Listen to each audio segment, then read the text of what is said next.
Tajahao, Washer Eliza, and welcome to the Philippines. Philippines is a beautiful country made up of 7,000 islands. But beyond beaches and mountains, there's a world of magic, mystery, creature you probably never hear or never seen before. Every region in the Philippines has its own story, with filled of mystical creatures passed down one generation to the next. These creatures is not just a bedtime tales, but also part of Philippine cultures and identity. Just met some of mystical creatures in the Philippines.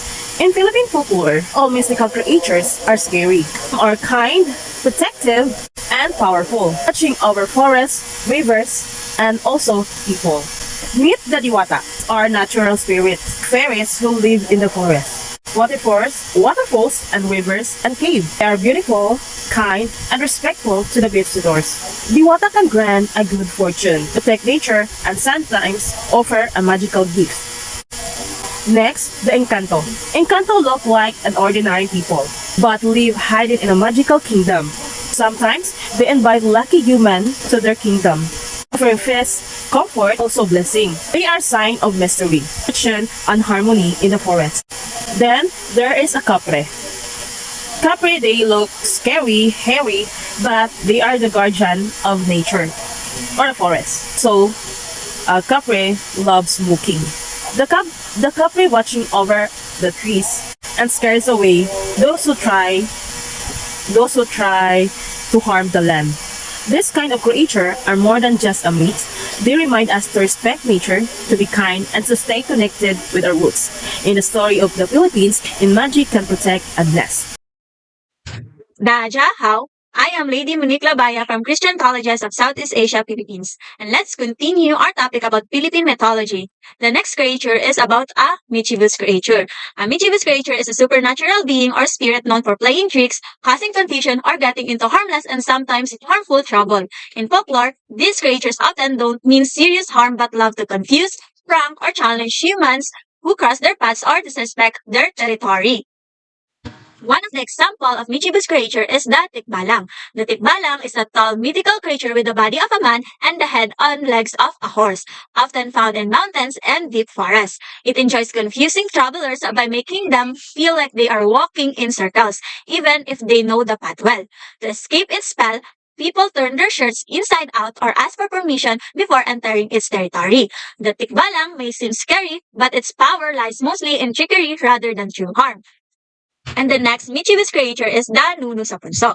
The Nuno sa Punso appears as a tiny, old man who lived in small mounds of earth, often in the humps of soil near trees. He is known for his extreme sensitivity. If someone steps on or disturbs his mount without permission, the Nuno may curse them with illness, swelling, or bad luck. Out of respect and fear, Filipino often whisper, tabi-tabi po, when passing by a punso to avoid offending the unseen elder. This simple praise acknowledges the Nuno's presence and asks for safe passage. And the last mischievous creature I will discuss is about duende. Duende are small, goblin-like creatures that live under houses, in gardens, or inside tree roots. They come in two kinds, the white duende, who are generally kind and bring good fortune, and the black duende, who are mischievous and may cause trouble if angered. It's common for Filipino to leave food offerings to these creatures, especially during holidays or construction. People are also careful not to laugh or speak too loudly near places where the duende might live to avoid disrespect. So, good day everyone. I am Jabershunal B. Claridad and I am going to talk about the ghoulish creatures in Philippine mythology. These are not tricksters or spirit of mischief. Ghoulish creatures are predatory, monster, and feared. They feed on blood, flesh, or the dead, and often attack at night when people are most vulnerable. So the first one is the aswang. The aswang is the most feared shape-shifting creature in Filipino folklore. It appears by human by day, sometimes beautiful and charming, but transforms at night into a fanged, bat-like monster.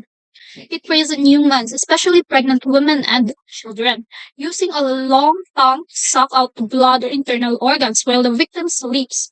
The aswang is terrifying because it hides in plain sight, blending in with society. The next one is the manananggal. The manananggal is a horrifying winged monster that separates its upper body from its lower half at night. Its upper half flies through the air with bat-like wings, looking a pregnant looking for a pregnant woman. It uses a long proboscis to suck the hearts of unborn babies through rooftops, and the only way to stop it is to find the abandoned lower body and then sprinkle salt or ash on it before dawn to prevent the two halves of rejoining. The next one is the Balbal. The Balbal is a corpse-eating demon. It is small, about the size of a doll, but has a terrifying shark-like feet and an unrelenting hunger for dead bodies. It sneaks into a cemeteries or wakes at night to devour corpses, leaving behind fake substitute made of banana trunks to fool grieving families. The Balbal violates what's supposed to be scared and the rest after death. The next one is Chanak. The Chanak is it disguises itself as a crying baby in the forest or on lonely paths. When a person approaches to help, the creature reveals its true, monstrous form and attacks with a claw and fangs, feeding on the flesh and blood. In many tales, the Chanak is said to be the spirit of an unbaptized or aborted child. Dajahaw! My name is Rian Teres Madonero and today I'm gonna tackle about the shape-shifting and deceptive creatures in Philippine folklore. The mythical beasts of Philippine folklore reflects the depth and the diversity of the country's indigenous culture, passed down through generations via oral traditions. These stories often emerge from close relationship with nature, community, and spiritual belief. The creatures they tell to live in the forests, seas, mountains, and even within human society, blurring the line between natural and supernatural. Some offers blessings, others bring fears. But among the most unsettling are those who deceive, disguise, and transform. Multo, ghosts or restless spirits. A multo is not always visible. It often appears as shadows, whispers, or fleeting reflection. But in some tales, it takes on human form, mimicking the appearance of someone familiar. These spirits are believed to be the soul of the dead who have unfinished businesses or were not properly laid to rest. Some are benign, merely seeking closure or attention. Others are vengeful, especially if they died in unjustly or tragically. Their deceptive natures lies in their invisibility or mimicry. A multo might appear as a loved one only to lure someone into danger or possess their body. Dreams, such as sudden chills or strange behavior in animals, are all signs of might be near. Mangkukulam, witch or sorcerer. The Mangkukulam is a human who practices dark magic, often in secret. By day, they may look like ordinary villagers, a neighbor, vendor, or elder. But at night or during rituals, they reveal their power using curses, spells, and potions to harm others. Though through sympathetic magic, like using hair, clothing, or dolls, they cause sickness, madness, or death. What makes the Mangkukulam especially deceptive is their ability to hide in plain sight. Unlike monsters with fangs or wings, they walk among people undetected. Driven by jealousy, revenge, or power in folklore, they represent the fear of betrayal and unseen evil in the community. So, in conclusion, Philippine folklore is more than just a collection of ghost stories or village legends. It's a living, breathing reflection of the country's deep connection to nature, community, and dancing. Creatures like Tikbalang, Manananggal, Tiyanak, Mangkukulam, and other aren't just meant to scare. They carry lessons, warnings, and values passed down through generations. These beings represent our fears, hopes, and moral codes.